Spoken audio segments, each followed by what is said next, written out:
back, relax, and maybe get yourself a snack. Me and you gonna have a little chat about books.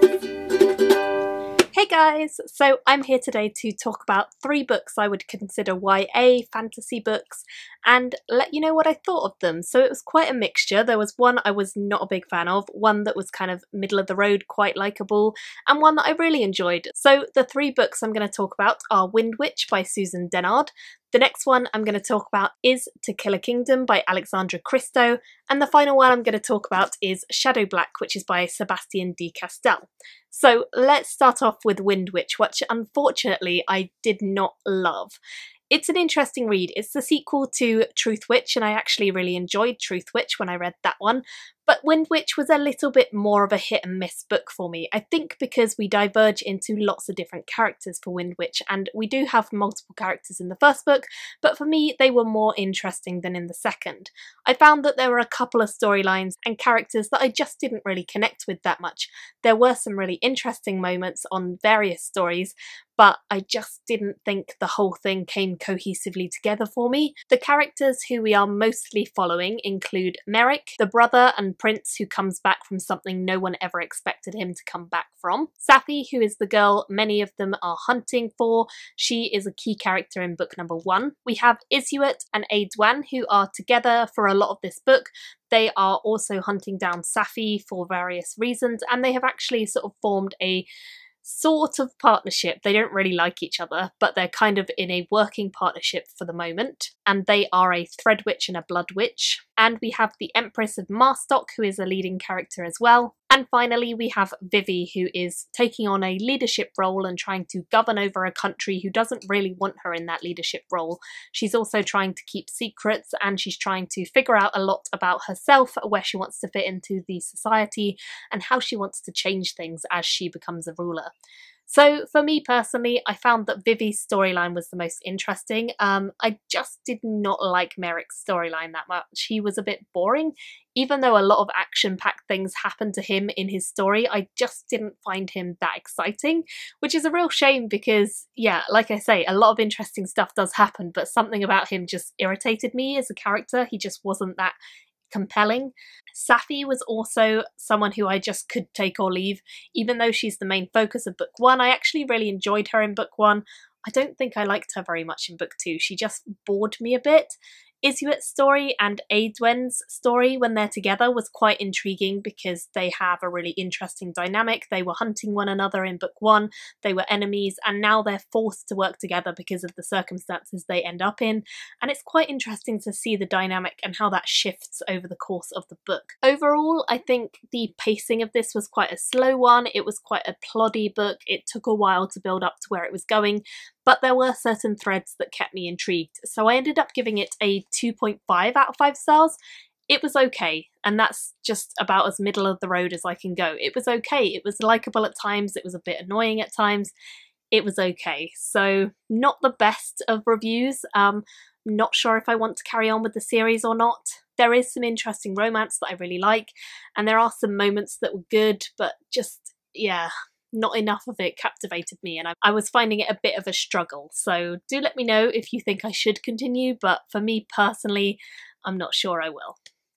Moving on to better things, a book that I did really like, and that is this one, To Kill a Kingdom. This is kind of like a dark retelling of The Little Mermaid, but instead of having mermaids as the focus, our main character Lyra is a siren, and a siren is definitely evil compared to a mermaid. They like to lure people, especially princes in Lyra's case, off of their ships with a song and then pull out their hearts. So it's pretty bloody and gruesome, and it certainly does not fall into the Disney category. It's very much a darker, more horrible story, and I really like that. So Lyra is our main character from the Sirens, but then we also follow a prince who is called ElleKayEm, and ElleKayEm is a prince who is determined to hunt down the Sirens and kill them because he has seen so many of his friends and peers being killed off by the Sirens. It's a very water-based society, and he does not want this to happen, so he goes around killing Sirens and trying to basically rid the world of them.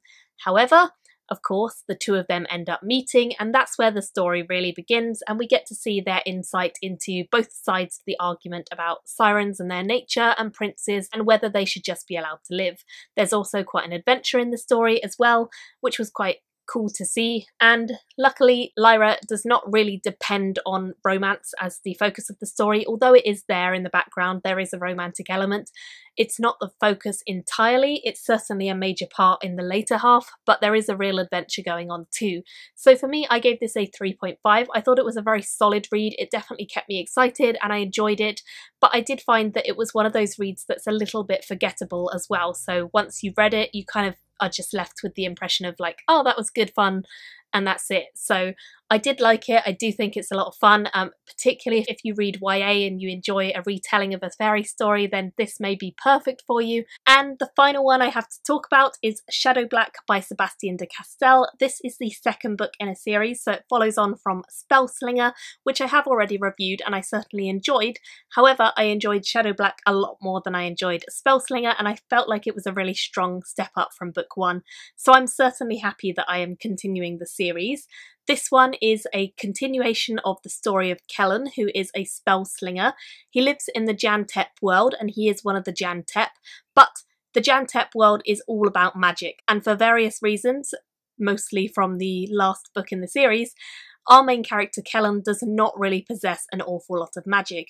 What he does possess is a squirrel cat, which is called Reaches, and he's quite a character. Reaches has a bit of a fetish for gobbling eyeballs and devouring them. So he's not exactly tame and he's not exactly nice, but he's a pretty interesting business partner. Not pet, business partner. He would never want to be called a pet or a familiar or anything like that. He is a squirrel cat and he is a business partner to Kellen the human who can do magic. So they are a duo who comes along, and we also follow the lady who's leading them, who is one of the Argosi, and the Argosi are a kind of race of people and a group of people who go around this world and have a very big aversion to magic. They don't really use it for anything.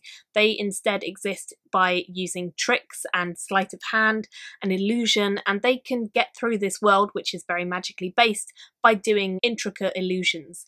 So we're following Kellen as he's journeying with one of these Argosi in the hopes of trying to find out a bit more about how the Argosi work and what he can do to become one, because he's been exiled from his own people. Now, along the way, we also meet this character who is down the bottom, and this is Ceneria, who we meet in this book. She is a character that we didn't see in book one, and she has quite an interesting story that Kellen and the others get drawn into quite quickly. It turns out that possibly she has something similar to Kellen, which means he's been exiled, and so she has run away from her people, and there's a lot going on with her homeland and where her people are that could destroy the entire civilization if it's not stopped and if it's not figured out. So of course Kellen goes there with her and tries to figure out exactly what is going on. And I feel like this book, even though it is a continuation, felt like a really solid book all on its own. It felt like it had its own adventure, its own merit, and although it does rely on having read the first book so that you know who the character is, it doesn't really rely on the story. It certainly takes its own direction, its own adventure, and I really enjoyed following these characters and seeing where they ended up. I personally think that this is such a strong continuation. I do think that actually of the books I've read by Sebastian de Castell, he always starts off well, but then goes up a step higher on book number 2, and that's exactly what happened with this series. So I'm really keen to see what happens with book 3 and how the series finishes, because I think that is the final one. So I'll certainly let you guys know once I get around to reading book 3, but for now I ended up giving this one a really solid 4 out of 5 stars, and I'm definitely keen to find out what happens next. That's my review for those 3 books. I'd love to hear your comments down below if you've read any of them or if you're planning to. Thank you all so much for watching, and I'll see you very soon in another video. Bye guys! Thank you for watching my video today. Go pick up a book, then come back and chat with me again.